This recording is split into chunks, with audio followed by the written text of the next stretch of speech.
Good evening, everybody. The Music Fan is back, bringing smiles to the faces, knowledge to the people, and most importantly, music to the masses. And I am back with another Are You In?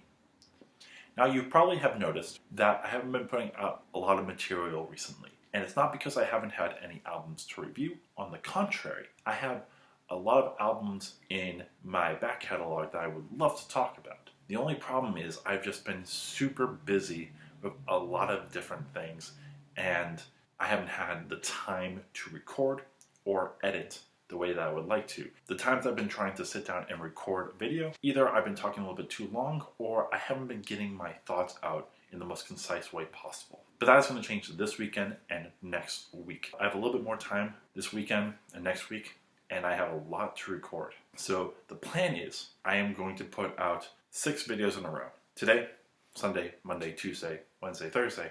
Those are the 6 RUNs I've been meaning to do but haven't had time to get done. If that works out, then I'm taking Friday off, and then Saturday and Sunday I'm going to be doing 2 more RUNs. That way I can catch up and we can finally be back on track. I appreciate your patience. I hope that I can get this done. As we've seen in the recent weeks, I plan something and something else comes up, so hopefully this will work out. But let's get down to business. Tonight I am taking a look at the newest Bad Wolves album entitled N.A.T.I.O.N. Now, Bad Wolves are a heavy metal, hard rock, groove metal supergroup from Los Angeles, California.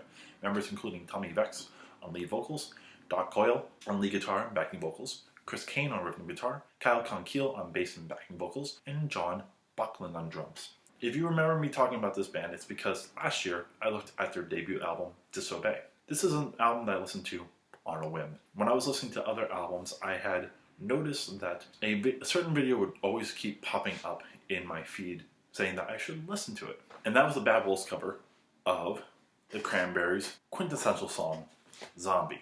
I finally took a listen to it and I enjoyed it, but there was a worry in the back of my mind. This band seemed to fit the mold of very stereotypical hard rock and groove metal bands. Bands including Shinedown, Five Finger Death Punch, Killswitch Engage. All these bands feeling somewhat similar on the whole. And trust me, I love all these bands. Killswitch Engage, I love a lot of their earlier stuff.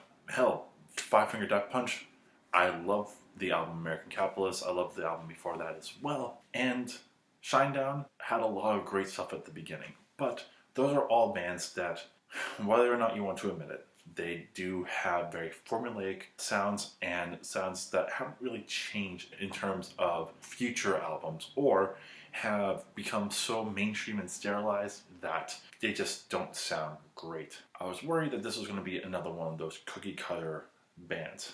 But I took a listen anyways, and I enjoyed a lot what was there. I was surprised. There was a lot of really interesting groove metal ideas. There was a lot of great energy, a lot of dissonant arrangements, a lot of songs that used one particular key center for their verse and then another key center for their chorus, making for really interesting listens. A lot of great energy, and Tommy Vex on vocals sounds phenomenal. A lot of really great and powerful choruses, a lot of really solid screaming and rapping. And one other thing that stood out was their lyrics, particularly songs about police brutality and the current state of race relationships in America. Songs like Officer Down, No Masters, The Conversation. All these touch on those subjects which aren't really breached on hard rock or metal in general. So it was a breath of fresh air, and it stood out to be one of my favorite metal albums of the year and was in my top 50.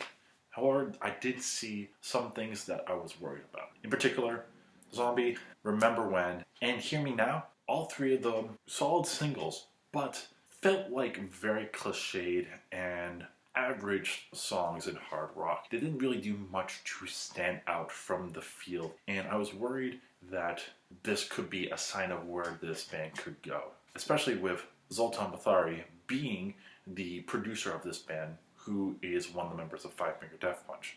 However, when I heard that N.A.T.I.O.N was coming out, I was still interested in hearing it, even though if it has only been a year since they put out Disobey. I had a little bit of a worry because I don't think that that's enough time to put out another solid album in such a short span of time. We've seen bands like Of Mice and Men doing something very similar and hitting well below what they can do. I listened, but I was cautious about this album. And it starts off fine. I'll Be There is a solid opener. Starts with some great energy. I love the speeding up to the actual tempo and how the drums then come in with some great and active drumming. A really heavy sound, a really dissonant sound.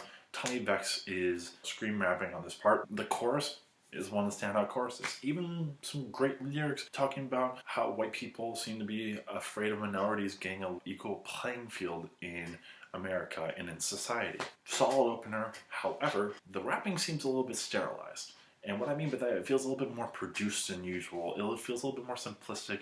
There's these parts where there's some stammering lyrics from Tommy, and the idea of like repeating an idea on a certain word. It feels a little bit more mainstream than what the previous album did. Good start, but something that is rearing its ugly head. Then we get to No Messiah, which is a solid hard rock song. You got some pretty powerful choruses, but the actual verse felt very familiar, very average, if you will. Not bad, just didn't really stand out in the hard rock scene. As we go on, I'm getting worried about where we're going with a lot of this album. And Learning to Walk Again and Killing Me Softly doesn't really help ease my fear. Learn to Walk Again feels quintessential hard rock. The groove is average at best, and the key change on the chorus is solid, but not enough to salvage a very mediocre song. Killing Me Slowly is another one of the singles, and it's another average hard rock groove metal song. It definitely feels like it's going to get a lot of radio time because it's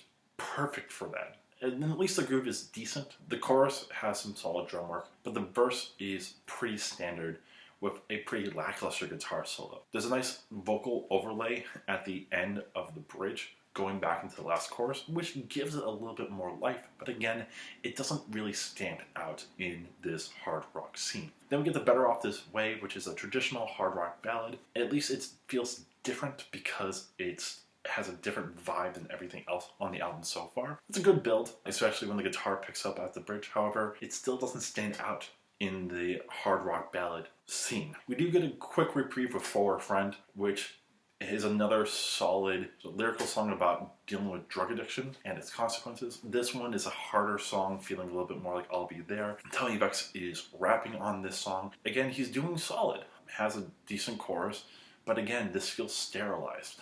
Again, we have the stuttering raps. We have some pretty pop-oriented rapping, if I'm going to be honest. At least it stands out for being one with better energy and harder, but again, it just doesn't touch what happened on the last album. Then we get to something completely out of left field, and this is where I knew that I was going to absolutely hate this album. We get Sober, which has a decent enough idea about a relationship where both people are dealing with addiction issues. However, this is the most pop song on the album by far. This feels like a Florida Georgia Line song. It's god awful, and the harmonies on the chorus can't save it, nor can the key change at the last chorus save it. This is by far what I was worrying about. This is happening on a lot of the album. You're getting a lot of very mediocre hard rock groove metal songs that on its own could stand up if it didn't sound like so many other songs in this field. At least at the end, you get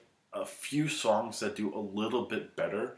Back in the day, the Consumerist, Heaven So Heartless, and Crying Game each have something a little bit to add to making a better song. Back in the day, it had some solid guitar work and drum work, as well as some good energy in the choruses, contrasting the more subdued verses. It's one of the better of the mediocre bunch, and it has some of the best drumming on the album, especially at the breakdown. Heaven So Heartless does well on the verses. It actually shows off Tommy Vex's falsetto in a decent way, and has a pretty solid chorus, especially when you get to the last chorus where the drums pick up the pace. However, why is it using this watery intro effect? I don't understand where this ever came from, but it's been a staple of a lot of hard rock songs, and it doesn't really feel good on this song either. If anything, it makes it feel cliched. Crying Game stands out with its infectious energy throughout most of the song, especially in the chorus. It has the best chorus on the album. It also builds solidly to a nice needed apex, and even has a pretty solid outro. The Consumerist is another rapped scream song. It's the slowest of the bunch, but it makes up for having one of the more catchy choruses on the album. There's even some solid drumming and the main guitar part isn't bad. However, with its speed and the style, it feels very much like a Five Finger Death Punch song. And with the topic of talking about consumerism culture of America and how it's affecting Americans, I'm sorry to say, Five Finger Death Punch did much better on American Capitalists. A decent song, but one that we've had precedent for and in a much better way. Finally, we get LA Song, another somewhat rapped song that does change up the key center on the verse and the chorus, but this one feels cliched. It's a song talking about LA, it's boring, it's lifeless, and it makes for a pretty horrible ender. A lot of these songs aren't also rewriting the book lyrically. There's a lot of songs about relationships, whether it's No Messiah or Learn to Walk Again, Killing Me Slowly, Better Off This Way, Crying Game. All these songs are pretty mediocre at best with the lyrics, making again for a pretty mediocre and honestly forgetful album. There are some decent songs. The more rapped and scream songs feel a little bit heavier and sound a little bit different comparatively to everything else on the album and stand out as more interesting songs. So I'll Be There, For a Friend, and The Consumerist definitely stand out head and shoulders above everything else. However, once you get there, you get basically a hodgepodge of pretty mediocre hard rock and groove metal songs. That is the biggest issue on this album, is so much of it is so bland and so forgetful that you don't really need to come back to this. Even if there's one part that particularly stands out on a particular song, it's not worth to listen to the whole thing when you can have millions of other bands doing the same things. Shinedown, Seether, Five Finger Death Punch, the list goes on. However, it's hard because I can't necessarily say a full just pass on it, because I do see some decent songs. So what I'm going to go with is a new thing, Pick and Skip. I'm going to say I'll Be There, For a Friend, and The Consumerist are worth listening to, and even Crying Game, not bad. Heaven So Heartless, not bad. Even No Messiah. These are serviceable songs. However, I can totally understand if you want to completely skip this album. Parts of me want to too. There's not a lot that would make you want to go back to it. So for people who are enjoying hard rock and they're looking for some songs, those are the songs I would pick. But everybody else, completely skip this album. There's not much here to hang your hat on. If you want to listen to a good album by them, go back to Disobey. This one had so much more interesting ideas and so much great energy, so many great lyrical topics. It makes me really sad to see that this is what this band turned into, and in such a short time. It's crazy. It's only been a year, and one of my more underrated bands has turned into something that I completely want to skip the next time around. I'm definitely going to try to give them one more chance. I would hope that they are more like Disobey and not like Nation, but I'm worried now. I thought that they could at least stand out in this field, and they are just now dime a dozen. So that's my time. Thank you so much for watching. Let me know if you like or hate this album and your reasons why. Let me know other albums from 2019 that you'd like me to review. Share this with your friends, and most importantly, subscribe to my channel. That way I know that you enjoy what I am doing. I want to see the channel become bigger and better for the future. So I'll be back tomorrow with another Are You In? Until then, this is a Music Fan, and I'm signing off.